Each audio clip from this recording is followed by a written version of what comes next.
Hi guys, so this was going to be just an ordinary November reading wrap-up video, but you know what, I'm not feeling it. I haven't been feeling it for weeks now, and that's one of the reasons why I've been procrastinating on it. I just don't want to spend much time talking about the books that I read in November. I've already talked about two of them anyway in my holiday vlog, which I will link below.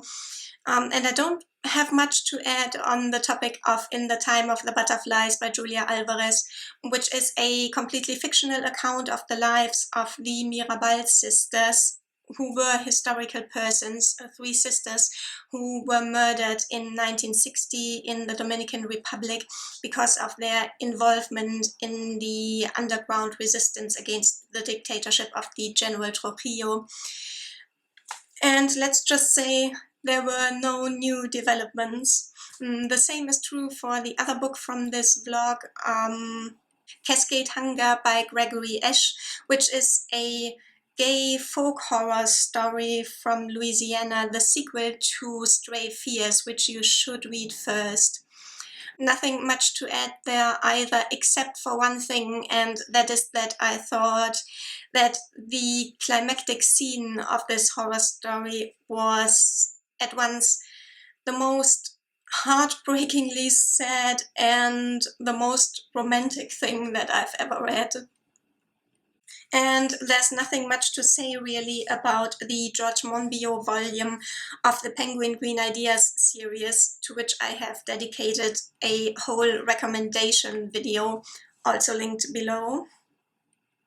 And I don't really want to waste too many words on More Than Colour by Ellen Warner, which is a Scottish novel from the 90s, supposedly in the tradition of Irvine Welsh in that it depicts working class people with issues on the fringes of society. This one's set in the then pretty run-down ferry port of Oban in the Western Highlands.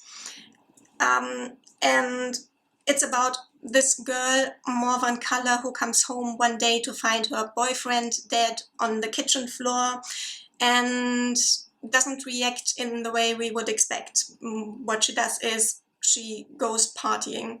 I thought that this was an extremely disrespectful and exploitative and sensationalist depiction of people who have been dealt a bad hand in life.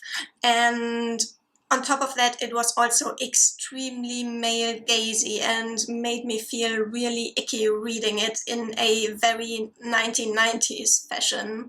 I picked this up for Bird Pastore's 1990s book club called My So-Called Book Club, and I'm glad I did, because that means that now it's off my shelves. And so is the other book by Ellen Warner that I owned, The Sopranos. I thought that More Than Colour was so irredeemably awful that I got rid of The Sopranos unread. And then I picked up a non-fiction book that I saw on the channel Red Dot Reads, which is run by Nikki, who is a lovely person and relatively new. She just had her 6-month anniversary, so you should go and check her out. The book is called The Railway Man by Eric Lomax, and I was lucky enough to find a cheap used copy of it right away. This should have been war memoirs, but is unfortunately written in the structure of an autobiography, starting in childhood, but with a major focus on the Second World War. And it's the story of a Scottish soldier who got captured by the Japanese army when they invaded Singapore.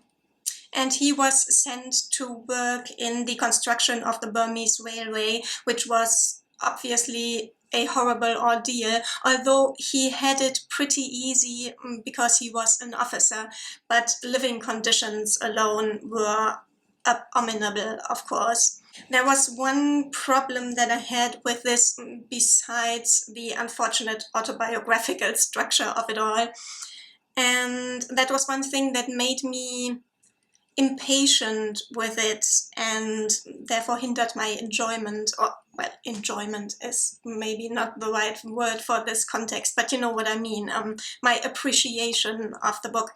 And it is something that is unfortunately a very widespread phenomenon in the British and also the American discourse around World War II. And the fact that it is so widespread is what made me so impatient with the book in this case.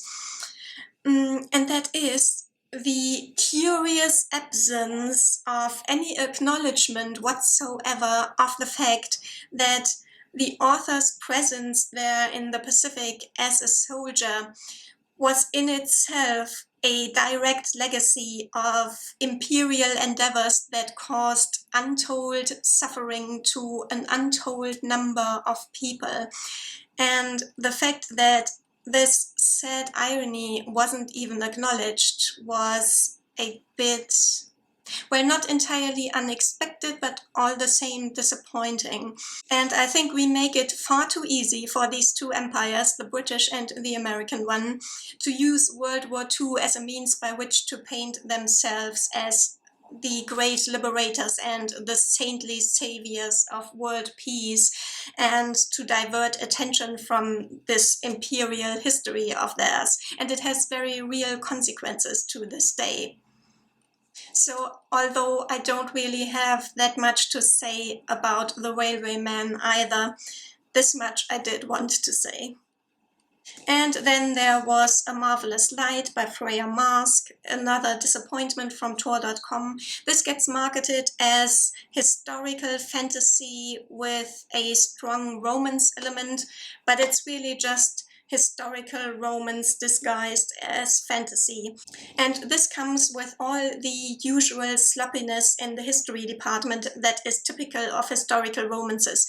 The audience just gets a few broad strokes and a few keywords, and then we know, okay, this is supposedly Edwardian England, and now can we get to the porn part, please? And it's the same in the fantasy department. There is magic in Edwardian England, and the government knows about this, but all we ever get to see about it is, I don't know, people having fun games for their family gathering in their family's manor house. But what about all the rest of it? How does the government use it or not? And if not, why? All these things are never even of interest, because all that's of interest is the romance.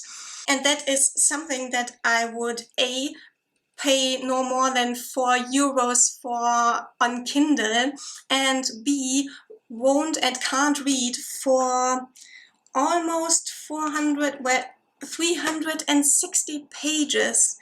And the writing just isn't quite there yet for 360 pages either. If you want a really good fantasy book set in Second World Edwardian England with a romance element that nevertheless doesn't overwhelm the fantasy story, and where there is a really solid and complex fantasy and mystery plot, then I recommend Witchmark by C.L. Polk, which is just a great, one of my favorite fantasy books of recent years. And finally, I don't really have much to say about Fear and Loathing in Las Vegas either, but this time because it's just such a good book. It's a fictionalized account of a trip that the author, the journalist Hunter S. Thompson, took to Las Vegas in 1970 or 1971. Or actually, it's two different separate trips that are, for the purposes of this story, merged into one almost continuous trip.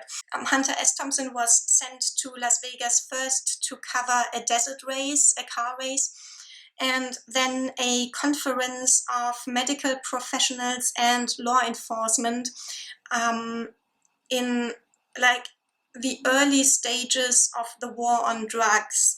And ironically, the book is one huge acid trip of a novel about the insanity of it all, Las Vegas and the United States and the American way of life and the American dream and everything. It just really reads like a trip, and I admired it for this uncompromising reverence in 1971. So there were some highlights in November, but all in all, it is just hard to hold a candle in that month. But it is going to get better. I read 2 of the books from my best of 2021 list in December, so that's something to look forward to. Until the next time, guys. Bye.